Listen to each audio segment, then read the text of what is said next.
All right, Paposy Pussy from Pelican Windows. Natalie, what was our storyteller's time? 6 minutes and 18 seconds. Oh! Just over. We enjoyed it immensely. Not a qualifying story. Okay. Next storyteller coming to the stage. Please welcome J.P. Lorence.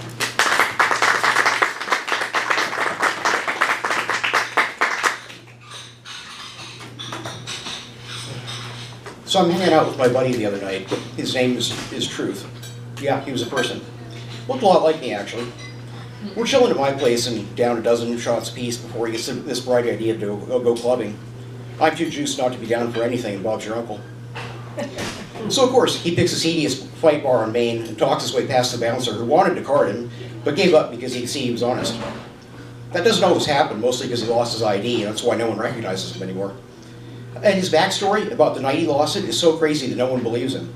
But I was there, and it's all true, even the part with the chimpanzee.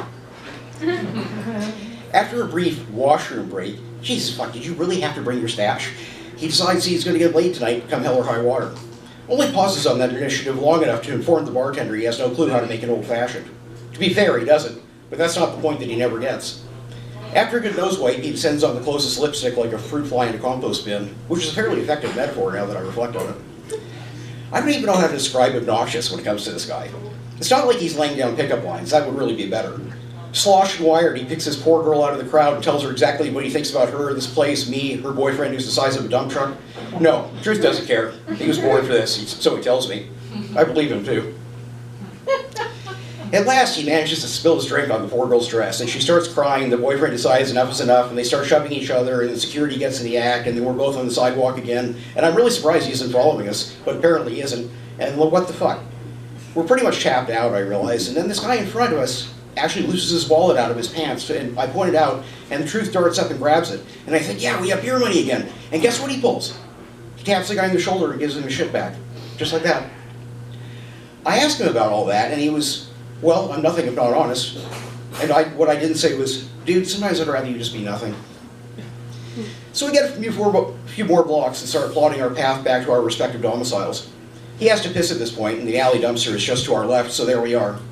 While his dick is hanging out of his pants, and some shadowy figure emerges from behind the other bin and has something he seems to think is a blade, and seems to think that my buddy has something he thinks is his money, and I protest that we're broke, and his unit's still hanging out in the wind. Does he zip up? Does he hand over his empty wallet? Not even close. He makes a point of evacuating the rest of his bladder on the cocksucker's shoes and mentions to him about the line his mother stands in for a check. And that's when he does it. I think it surprised him more than either of us. He got blood on his hand, not much, but enough to count. He looks down with shock and back at my buddy, and the Truth is just smiling, really. The piece of shit turns tail and ran, and I never saw him again. I picked my friend up in my arms, and I told him I'd call an ambulance. He said don't bother, and I saw his point because I was standing in most of his blood. His face was stark white, and he was shaking, and the last thing he said to me was, tell him I said something. Whatever counts, just make sure you mean it. And his head fell back, and the silence came. That was a few years ago. I've tried to honor his memory by pushing the truth in your face. I'm sure you've noticed.